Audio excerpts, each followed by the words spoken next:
누가복음 23장 39절부터 43절까지에 있는 말씀입니다. 신약 성경 138쪽입니다. 달린 행악자 중 하나는 비방하여 이르되 내가 그리스도가 아니냐 너와 우리를 구원하라 하되, 하나는 그 사람을 꾸짖어 이르되 내가 동일한 정죄를 받고서도 하나님을 두려워하지 아니하느냐. 우리는 우리가 행한 일에 상당한 보응을 받는 것이니 이에 당연하거니와 이 사람이 행한 것은 옳지 않은 것이 없느니라 하고, 이르되 예수여 당신의 나라에 임하실 때 나를 기억하옵소서 하니, 예수께서 이르시되 내가 진실로 내게 이르노니 오늘 내가 나와 함께 낙원에 있으리라 하시니라. 아멘. 우리나라 그 회사 기업 가운데 주식회사 하림이라고 하는 기업이 있습니다. 재계 순위가 26위라고 합니다. 그러니까 작은 회사는 아니죠. 조그만 중소기업은 아닙니다. 재산 가치가 약 한 15조 정도 된다고 하니까 뭐 작은 회사는 아니죠. 사실은 처음에는 축산업으로 이제 시작을 했는데 지금은 종합 식품 회사, 그리고 그 외에 상장 회사가 상당히 많다고 합니다. 이 회사의 회장이 김흥국 회장이라는 분이신데, 이분이 2014년도에 그 프랑스 파리 경매장에서 나폴레옹이 쓰던 그 모자, 전쟁에 나갈 때 나폴레옹이 쓰던 이강 모자, 여러분 나폴레옹 그 사진 보시면 머리에 쓴 그 모자 있지 않습니까? 그 모자를 25억의 경매를 받았어요. 이분이요. 나중에 기자들이 아니 그 모자 하나를 그래 25억의 경매를 받으십니까? 왜 그렇게 하셨습니까? 라고 그렇게 이제 기자들이 인터뷰를 할 때 이분이 하는 얘기가, 내 인생의 롤 모델은 나폴레옹이라는 거예요. 나폴레옹. 그러니까 자기가 기업을 할 때 어렵고 힘들 때마다 자기는 그 나폴레옹을 생각했다는 겁니다. 나폴레옹이 한 그 유명한 말이 있지 않습니까? 내 사전에는 불가능이 없다.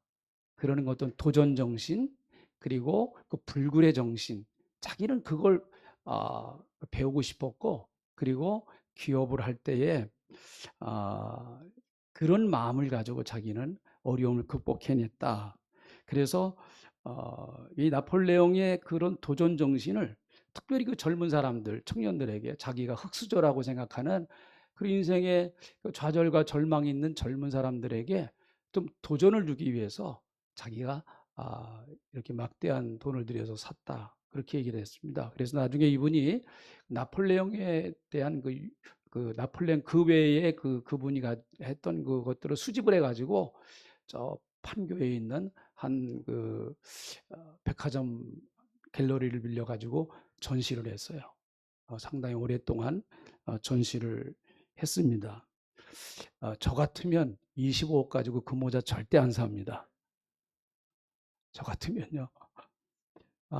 제가 만약에 25억이 있다고 하면 뭐 예배당 짓고 선교하고 구제하고, 저는 또 목사니까 그런 일에 썼겠죠. 그리고 좀 여유가 된다고 하면 그 돈 가지고 좀 그래도 노년을 좀 여유롭게 보낼 그러는 것으로 쓰지 않았을까, 뭐 그렇게 생각을 하는데, 여러분 사실은 기업하는 분들이 요즘 사업하는 분들 굉장히 어렵지 않습니까? 이제 우리나라는 세계 10대 그 무역 강국이 되었습니다. 이제 우리나라는 우리나라 기업들끼리 서로 경쟁을 하는 게 아니고 전 세계에 있는 기업들과 서로 경쟁을 해야 될, 어떻게 보면 그 전쟁터와도 같은 그런 세계의 기업 전쟁터에 내몰려 있는 그런 같은 느낌을 받습니다. 저는 뭐 그런 것에 대해서 잘 모르지만 이렇게 뉴스를 본다든지 하면은, 우리나라는 특별히 무역을 해서 먹고 사는 나라이지 않습니까? 무역이 안 되면 우리나라는 존립 자체가 어려운 나라입니다. 그렇게 볼 때 기업가들이 참 하는 일이 굉장히 중요하다. 어, 기업하는 사람들은 하루하루가 전쟁터와 같다. 그런 생각을 해봐요. 만약에 기업의 오너가 뭐 회장이 또 사장이 잘못 판단해서 어떤 것을 잘못 결정하면 요즘은 기업 자체가 다 순식간에 허물어져 버리는 이런 때가 되었고, 한 번 허물어지면 회생하기가 너무 힘든 그런 때라고 봅니다. 그래서 특별히 기업의 오너들이나 이런 분들의 그 스트레스가, 우리는 뭐 그 자리에 가보질 않았으니까 잘 모르겠습니다만은 그분들이 당하는 스트레스는 참 엄청나겠다. 그런 생각을 우리가 뭐 평범한 사람도 할 수 있지 않겠습니까? 다시 말하면 이 하림 회사의 이 회장은 나폴레옹의 모자를 보는 그 시간이 새로운 힘을 얻는 그런 시간이었다. 뭐 이렇게도 저는 생각을 해봐요. 그분에게 있어서 25억은 우리가 볼 때는 굉장히 아깝기도 하고 참 굉장히 큰 돈이지만, 그러나 이분에게 있어서 25억은 자기가 1조 이상의 그 가치를, 재산의 가치를 불리는데 그 나폴레옹의 모자가 25억 이상의 가치를 했다라고 생각했기 때문에 25억을 가지고 그 모자를 산 것이죠. 아직도 저는 좀 잘 이해가 되질 않습니다만은, 어쨌든 여러분, 그분이 하는 얘기가, 만약에 그때에 경매를 할 때 그 모자가 50억의 경매가 됐다고 할지라도 자기는 샀을 거다. 이런 그 얘기를 하더라고요. 여러분, 우리 예수 믿는 사람들은 어디서 힘을 얻고, 우리 예수 믿는 사람들은 어디서 쉼을 얻을 수 있을까요? 네. 인생이 힘들고 어렵고, 또 우리에게도 찾아오는 여러 가지 삶의 어려운 문제들, 또 우리가 극복해야 될 여러 가지 인생의 문제들이 있습니다. 뭐 대기업 회장 같으신 분들은 우리보다 훨씬 더 크겠죠. 그러나 그분들만 어려운 게 아니죠. 우리는 우리 나름대로 또 넘어가야 할 산이 있고 건너가야 할 강이 있습니다. 인생이 힘들고 어려울 때 정말 내가 쉴 수 있는 쉼터가 어딜까? 그리고 내가 새로운 힘을 공급받을 수 있는 그것이 어딜까? 여러분 한번 생각을 해보셨습니까? 내가 마음이 편안하게, 내가 좀 내 마음을 편안하게 있을 수 있는 그 어떤 공간, 또 그리고 어떤 모임, 그 어떤 사람, 그런 곳이 있는 사람은 정말 저는 행복한 사람이라고 봅니다. 내가 그 사람을 만나면 그냥 나를 그대로 받아주는 거예요.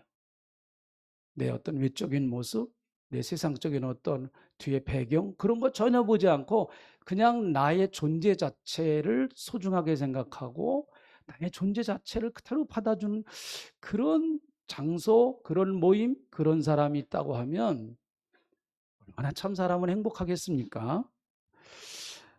여러분들은 이 세상에서 그런 것이 어디라고 생각을 하세요? 또 여러분들은 그런 장소와 그런 사람, 모임을 가지고 계십니까? 자, 이런 좀 질문을 가지고 이 본문 말씀을 한번 들어가 보겠습니다. 이제 우리 성경 본문 말씀으로 들어가 보겠습니다. 자, 오늘 이 본문 말씀의 배경은 그렇습니다. 예수님이 십자가에 달리신 사건이 기록되어 있는 본문입니다. 그런데 예수님이 십자가에 달리셨을 때 혼자 달리신 것이 아니고, 우리가 잘 아는 대로 양편에 그 같이 강도들이 함께 십자가에 못 박혔습니다. 예수님은 중간에 계시고 오른쪽, 왼쪽 양편에 그 강도들이 함께 십자가에 못 박혔습니다.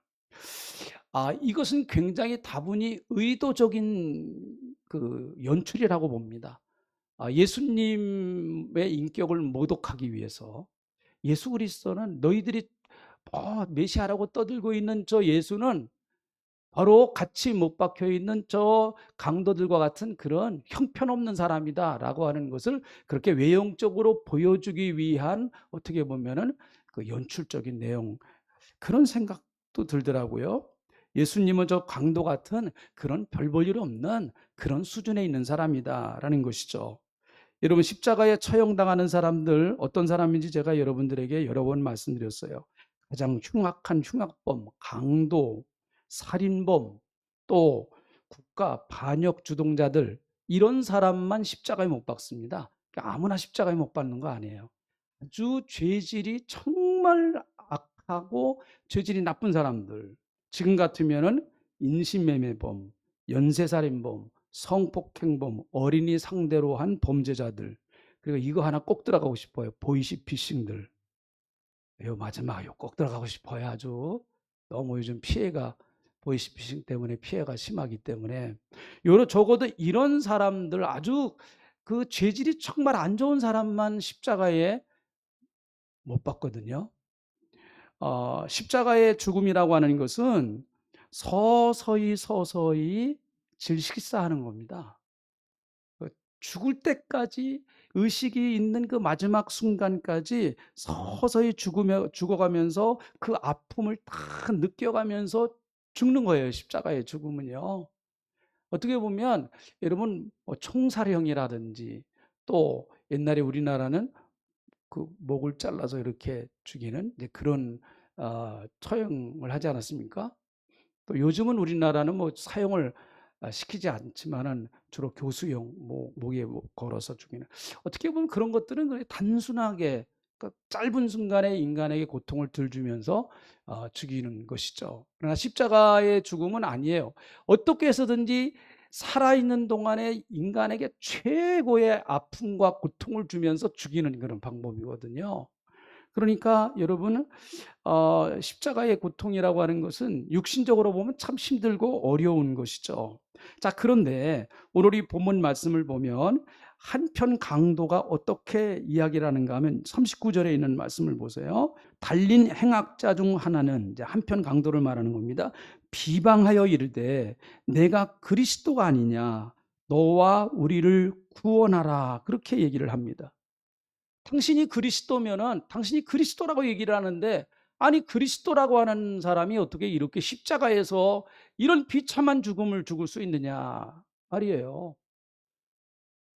당신이 정말 그리스도라고 하면 한번 거기서 내려와서 당신도 구원하고 나도 좀 구원해 달라. 나도 좀 구원해 봐라. 그렇게 얘기를 하고 있습니다. 이 말은 죽는 순간까지 어떻게 보면 참 악이 받쳐 있는 그런 모습이죠.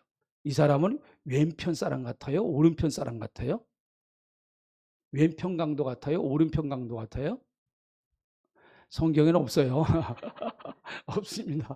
어느 쪽인지 성경에는 없는데 근데 아무튼 성경은 오른쪽은 좋은 쪽이라 그랬으니까 우리가 그냥 왼쪽으로 합시다. 왼쪽으로. 성경은 없어요. 근데 아주 이 왼쪽에 있는 이 강도는 마지막 순간까지 최후 그 발악을 하면서 그렇게 생을 마감하는 모습을 봅니다. 자, 그런데 다른 한편, 요 강도를 오른편이라고 얘기합시다. 우리 이해하기 좋게. 뭐라고 얘기를 하는가 하면 40절에 있는 말씀인데 다른 반대편에 있는 그 강도는 뭐라고 얘기를 하는가 하면 하나는 그 사람을 꾸짖어 이르되 내가 동일한 정죄를 받고서도 하나님을 두려워하지 아니하느냐 이렇게 이야기를 합니다. 여러분 이 오른편에 있는 강도 그는 마지막 순간에 누구를 기억했는가 하면 하나님을 기억했어요. 마지막 죽기 바로 직전에 하나님을 생각했습니다. 하나님을 두려워하지 않느냐? 너는 죽을 때까지 어떻게 그렇게 인생을 마감하려고 그러느냐? 그렇게 얘기를 합니다. 하나님이 두렵지 않느냐라고 그렇게 지금 이야기를 하고 있습니다. 자기의 죄를 생각하고 고백합니다. 자, 41절. 그러면서 또 하는 얘기가 자, 41절. 오른편 강도가 하는 얘기예요. 오른편 왼편 헷갈리지 마세요. 자, 이거는 오른편 강도가 하는 얘기입니다. 우리는 우리가 행한 일에 상당한 보응을 받는 것이 당연하다 그렇게 말합니다. 우리가 이렇게 죄를 이렇게 십자가에서 처형을 당하는 이 고통을 받고 이런 죽음을 맞이하는 것은 우리는 당연하다는 것이죠. 우리가 얼마나 나쁜 일을 했느냐. 여태까지 우리가 살아온 인생을 한번 생각해 봐라. 얼마나 사람들에게 피눈물을 많이 흘리게 하고 많은 사람들에게 고통을 주었느냐 하는 그 얘기죠.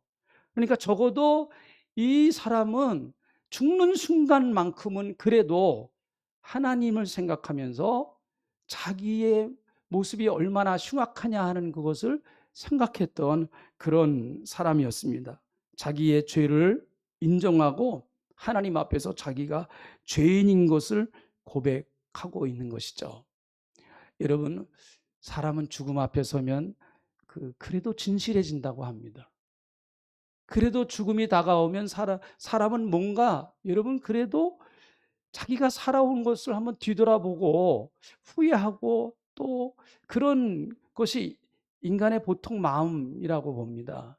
그래서 사람이 죽기 전에 제일 후회하는 것들 해서 이 죽음을 앞둔 분들을 호스피스라 그러죠. 거기서 일하던 어느 간호사가 책을 썼어요. 사람이 죽기 전에 제일 많이 후회하는 게 뭐냐. 그래서 제일 많이 후회하는 거 몇 가지를 쭉 얘기를 했어요.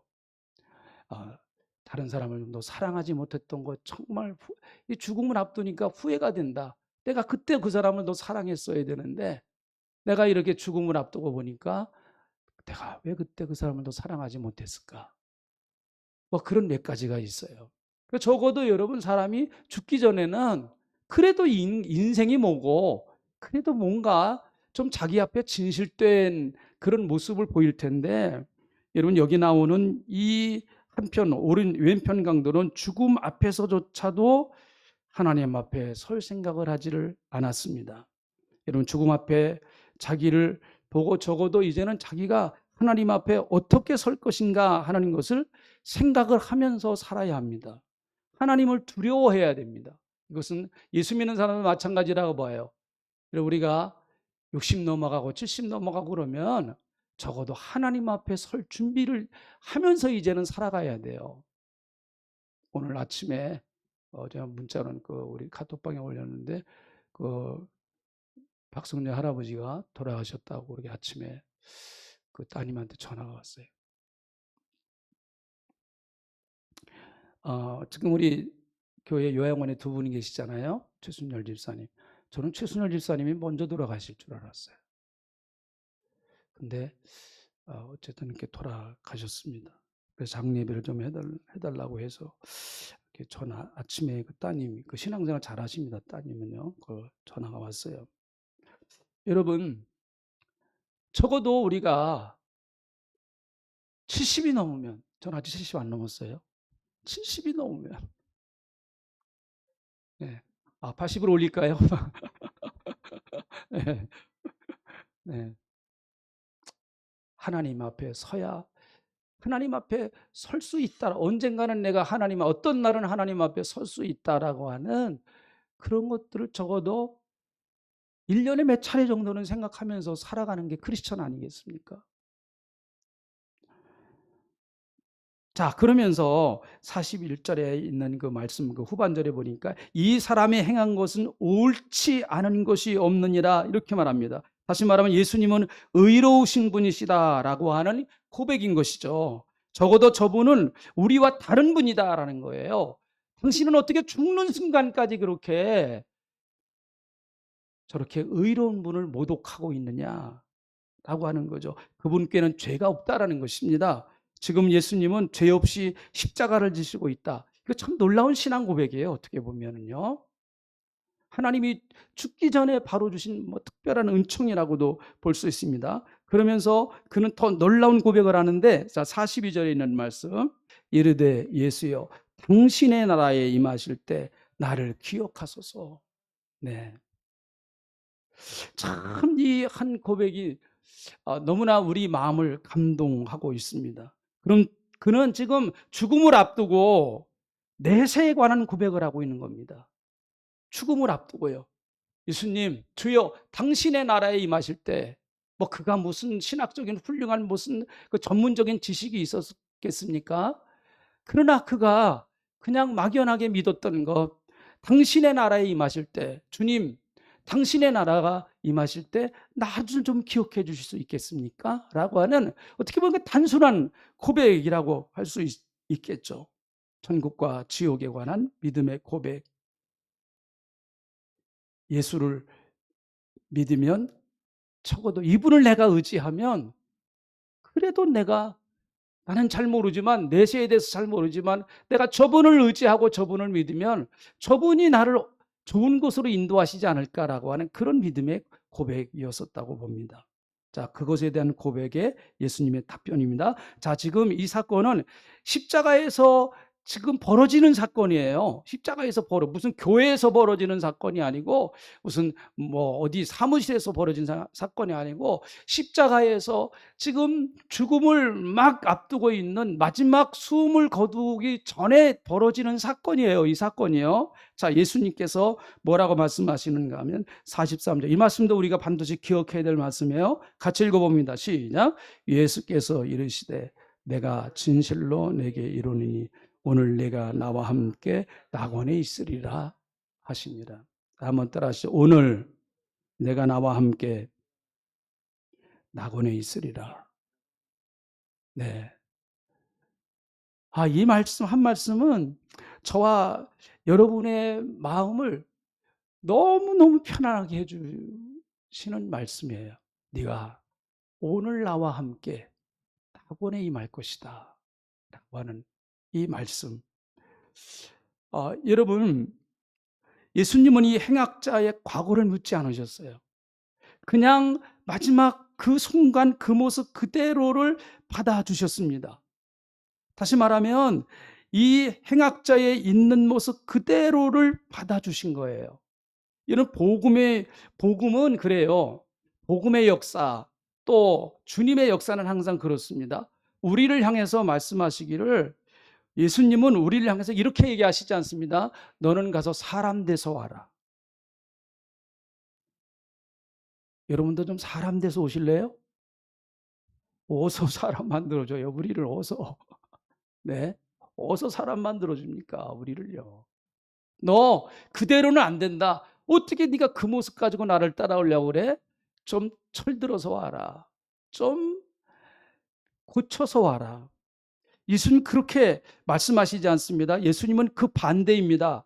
어떻게 말씀하시는가 하면 있는 모습 그대로 오라는 거예요. 있는 모습 그대로 와라.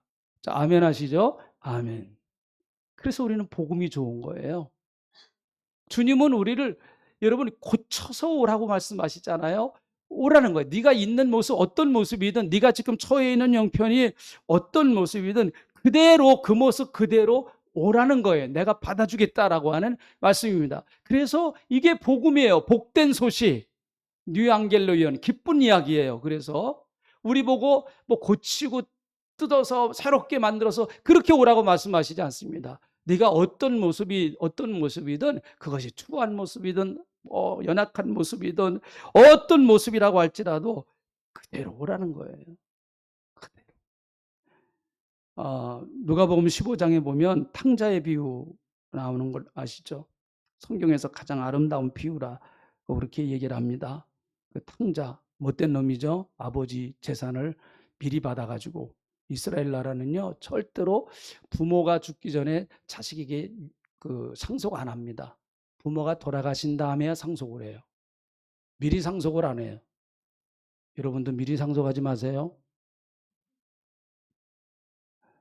뭔 얘기인지 잘 모르시나 봐요. 잘 모르시는 분은 끝나고 저한테 물어보세요. 왜 하지 말아야 되는지를. 자, 절대로 안 합니다. 절대 돌아가신 다음에나 상속이 이제 그 상속권이 주어져서 그걸 자식들이 실제적으로 행사할 수 있습니다. 근데 이 자식은 미리 달라는 거예요. 이런 못된 놈이 어디 있습니까? 아버지에게 가서 미리 달라는 거예요. 아버지는 이미 마음 떠난 자식 붙들고 있어봤자 안 되겠다. 그래서 미리 물려줬습니다. 그 누가복음 15장을 보면은 아버지가 살고 있던 나라에서 먼 나라로 가버렸다 그래요. 먼 나라로. 아버지와 같은 나라에서 숨쉬기도 싫은 거예요. 이게 못된 인간의 마음입니다. 하나님을 떠난 못된 인간의 마음이에요. 하나님 소리조차 들으면 막 요즘 경기 일으킨 사람들이 많아요. 교회 소리만 해도 경기 일으킨 사람들이 많습니다. 요즘. 어이구 뭐 JMS 뭐 이러면서 뭐 경기를 일으킨 사람들이 많아요. 우리가 이해를 해야 돼요. 우리 잘못이니까 그건. 우리 잘못이에요. 그분들 잘못 아닙니다. 우리 잘못이에요. 여러분, 그는 먼 나라에 가서 화랑방탕 생활을 했습니다. 나중에는 그 나라에 흉년이 들어와서 먹을 것이 없습니다. 돈 다 떨어져 버려 먹을 것이 없습니다. 돼지를 치는 곳에서 돼지치며 살았는데 그래도 양식이 부족했습니다. 돼지가 먹던 주엽 열매도 먹을 수 없어서 그때서야 비로소 아버지 집이 생각나서 아버지 집에 내가 가야 되겠다. 그래서 그는 이제 아버지에게 내가 무슨 말을 할까 돌아가서 생각을 했어요. 아, 내가 아버지한테 가서 이렇게 얘기를 해야겠다. 내가 낯짝이 있으니 그래도 벼룩이 낯짝이 있지. 내가 아버지한테 가서 뭐라고 얘기를 해. 그래서 아버지가 만약에 뭐라고 물어보면 아버지 지금부터 나는 아들이라고 자격 다 없습니다. 이제는 다 상실해버렸습니다. 나를 그저 종의 하나로 써주셔서 먹을 것만 풍족하게 해주십시오. 나는 그러면 되겠습니다. 내가 그렇게 얘기하겠다라고 결심하고 왔는데요. 여러분, 아버지가 가서 먼데 거리가 먼다고 그랬습니다. 아버지가 가서 먼저 끌어안고 저는 참 그 말씀을 통해서 깨달아지는 게 많아요. 끌어안는 건 누가 먼저 끌어안느냐? 먼저 보는 사람이 끌어안는데요. 누가 먼저 보느냐? 사랑이 많은 사람이 먼저 봐요. 거리 문제가 아니에요. 시력은 아들이 좋아요? 아버지가 좋아요? 잘 모르겠어요? 물론 그 아들이 시력이 얼마인지 모르겠습니다만 시력은 아들이 좋죠. 그러나 사랑으로 보는 눈은 아버지가 멀리 봐요. 아버지가 멀리 봅니다. 그래서 달려가서 끌어안은 거예요. 그 모습 그대로 끌어안았습니다. 돼지 냄새 나는 그 모습 그대로 딱 끌어안았다가 이게 뭔 냄새냐? 그러면 그 분위기 망치는 거죠. 그렇죠? 딱 끌어안았는데 여기서 뭔 이상한 냄새가 난다. 안 되겠다. 야, 다시 한번 끌어안자 뭐. 그냥 그 모습 그대로 끌어안고 잔치를 베풀고 아버지가 하는 얘기가 뭐라고 얘기를 하는가 하면 내 아들은 죽었다가 다시 살아났다. 내가 잃어버렸다가 다시 얻었다. 그렇게 얘기를 하고 있습니다. 그리고 송아지를 베풀고 잔치를 베풀어 주고 있습니다. 저는 이제 사람마다 다 직업병이 있어요. 직업병이. 여러분들도 그 오랜 세월 내가 어떤 일을 해보면 직업병이 있습니다. 우리 교회도 보면 직업병이 있는 분들이 계세요. 보면은. 그러니까 어쩔 수 없어요. 본인이 평생 그런 일을 하셨으니까 그 몸에 뱄으니까 직업병이 있을 수밖에 없겠죠. 저는 목사이기 때문에 목사도 직업병이 있습니다. 목사는요 무슨 직업병이 있는가 하면 다 목사님들 다 그러신 게 아니고 절 볼 때 저가 그렇다는 거예요. 딱 보면 저 사람 이런 것만 고치면 참 좋겠는데 요것만 고치면 참 좋겠다. 요걸 고쳐줘야지. 이게 목사의 직업병이에요. 직업병입니다.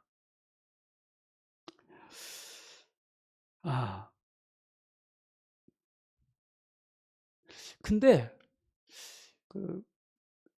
제가 성경을 가만히 이렇게 복음서를 읽다 보면은 예수님은 고치시려고 하지 않으셨더라고 보니까 우선 그냥 끌어안아 주셨어요. 끌어안아 주셨어요. 우선. 이게 필요해요, 우리에게 이게. 우리는 자꾸 뭐 하려고 그래요? 고치려고 그래요. 우리는 자꾸 고치려고 그래요. 사람을 보면 우리는 자꾸 고치려고 하는 그런 마음이 생겨요. 엄마 아빠도 그렇죠. 자식들 보면 어떻게 고칠까 아주 사명감에 투철합니다. 우리 부모님들이. 부모님이시니까 그러실 수밖에 없습니다만은 여러분 저는 김창옥 교수의 강의를 가끔 이렇게 유튜브로 좀 듣습니다. 이 김창옥 교수 여러분 아시죠? 한번 들어볼 만해요. 이분 매영희 목사님이고 누님이 사모님이세요. 기독교 방송에 나와서도 강의를 많이 하고 그랬던 분인데 그 강의를 좀 들어보면 그분의 강의에 그 밑에 깔려 있는 건 그래도 기독교 정신이 많이 깔려 있지 않았나 그렇게 저는 느꼈습니다. 그분이 이런 얘기를 하더라고요. 자녀가 학교에서 공부를 잘해서 1등 했습니다. 그러면 이렇게 칭찬하는 부모가 있대요. 야, 네가 1등 했으니 나는 너무너무 기쁘다. 너무너무 좋아. 앞으로도 계속 그렇게 1등해.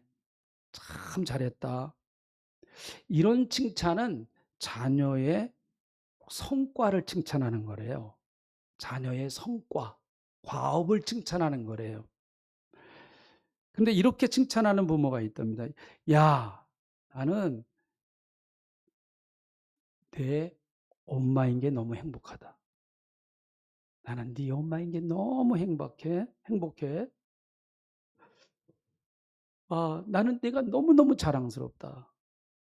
네가 그렇게 기뻐하는 모습을 보니까 이 아빠는 너보다 더 기쁘다. 요거는 그 아이의 존재 자체를 칭찬하는 거래요. 아, 이 얘기 같고 그 얘기 그 얘기 같은데 가만히 생각해 보면 아, 그럴 수 있겠다. 성과만 잡고 과업만 잡고 칭찬하면 그 과업에 매달릴 수 있다는 얘기죠. 근데 존재 자체, 너는 내 아들이니까, 내 딸이니까, 그래서 내가 널 좋은 거야. 그래서 좋은 거야, 네가. 나는 1등에서 좋은 게 아니고, 네가 내 자녀고, 내 딸이고, 아들이니까 나는 그게 먼저 좋은 거야. 저는 이게 하나님의 마음도 그렇지 않을까, 이렇게 생각을 해요. 여러분, 우리는 자꾸 이런 생각을 많이 하면 내가 하나님 앞에 뭐를 많이 해야만 하나님이 나를 좋아하실 것 같다. No, 아니에요. 아닙니다. 네. 기독교의 참 그 위대함은요, 그것입니다. 기독교의 가장 위대함은 기독교의 가장 위대한 교리 중에 하나는 성육신 교리예요. 이 뭔가 하면 하나님이 인간이 되셔서 찾아오셨대요, 우리를. 하나님이 인간이 되셔서 찾아오셨다는 겁니다. 다시 말하면 우리 보고 하나님이 있는 곳으로 오라고 말씀하시는 게 아니고 야, 너 나한테 와. 네가 힘들고 어려우면 나한테 와봐. 그렇게 말씀하시는 게 아니고 내 삶에 힘들고 어려운 내 고난의 삶의 현장에 그분이 찾아오셨다는 거예요. 이게 기독교의 역사예요. 이게 기독교의 성육신의 교리예요. 핵심이에요, 이게. 우리는 도저히 하나님을 찾아갈 수 없습니다. 다 이제는 우리 망가진 인간이에요. 여러분, 인간 많이 망가졌잖아요. 나도 많이 망가졌어요. 그러니까 내가 주님을 찾아갈 수 없어요. 이미 다 그 기능을 상실해 버렸어요, 인간은. 그래서 하나님이 우리를 그냥 찾아와 버리신 거예요. 그리고 손을 내미시는 거예요. 내가 너한테 왔으니까 너 내 손 잡아라. 이게 성육신의 교리예요. 예, 성육신의 교리예요.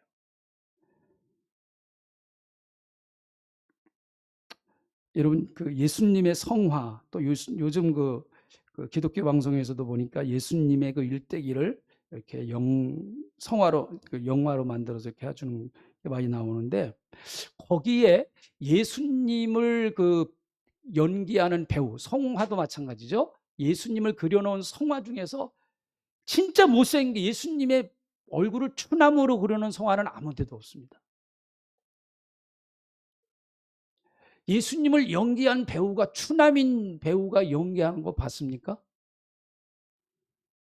하나도 없어요. 그거는요. 하나도 없습니다. 한결같이 그렇게 다 미남이고요. 다 머리도요. 그 금발머리에 쫙 늘어뜨리시고 와, 열등의식 느껴요. 예수님한테 그냥 외모로. 네? 영화 배우처럼 잘생기셨어요. 여러분, 예수님 당시에 내가 한번 설교 준비하면서 이런 생각을 해봤어요. 예수님 당시에 팔레스타인에 사는 남자 성인들의 평균 키가 얼마 정도 됐을까?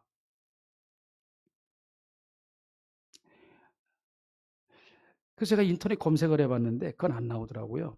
근데 100년 전에 조선시대 여성의 평균 키는 나오더라고요. 100년 전 조선 여성들의 평균 키.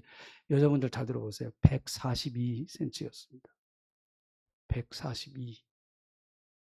100년 전 우리나라 여성들의 평균 키가 142였습니다. 그 남자들은 얼마나 됐을까요? 한 150, 뭐 조금 더 넘지 않을까? 뭐 그렇게 됐겠죠. 그리고 2000년 전에 저 팔레스타인에 살던 사람들의 평균 키는 얼마나 됐을까? 물론 우리보다 또 이 골격이 다르고 그럴 수 있습니다만은 지금처럼 성화에 나오는 영화에 나오는 예수님 그거는 말이 안 됩니다. 여러분 예수님 앞에 예수님의 그런 모습을 보고 외모로 컴플렉스 느끼지 마세요. 예수님 그런 모습 아니에요. 예수님의 모습은 이사야서 53장에 보니까 흠모할 것이 아무것도 없었다 그렇게 말해요. 흠모할 것이 아무것도 없었다. 예수님의 모습은요. 그것이 더 좋지 않습니까? 신약 성경 12제자 중에서 여러분 누굴 제일 좋아하십니까? 저는 베드로를 제일 좋아해요. 베드로를 제일 좋아하는 이유는 한 가지예요. 베드로가 실수를 많이 해서. 그래서 베드로가 좋아요. 천박질중 날뛰어서. 꼭 제 모습 같거든요. 동질감을 많이 느껴요. 예수님은 지금 오늘 나와 함께 낙원에 임할 것이다 라고 강도에게 말씀하십니다. 여러분 한 강도의 그 아픔과 괴로움에 주님이 친히 동참하시고 계십니다. 그의 인생의 마지막 순간을 함께 하고 계십니다. 어떻게 보면 여기 나오는 강도는 평생에 여러분 굴곡진 인생을 살았고 평생에 얼마나 고통스러워 남을 괴롭히는 자기는 얼마나 고통스러웠을까요? 고통스러운 삶을 살았겠죠. 그런데 마지막 순간 죽는 순간에 예수님이 함께 같이 십자가에서 같이 죽음을 맞이했습니다. 사람이 어려울 때 어려움 당할 때 함께 해주는 거 얼마나 큰 힘이 되는지 몰라요.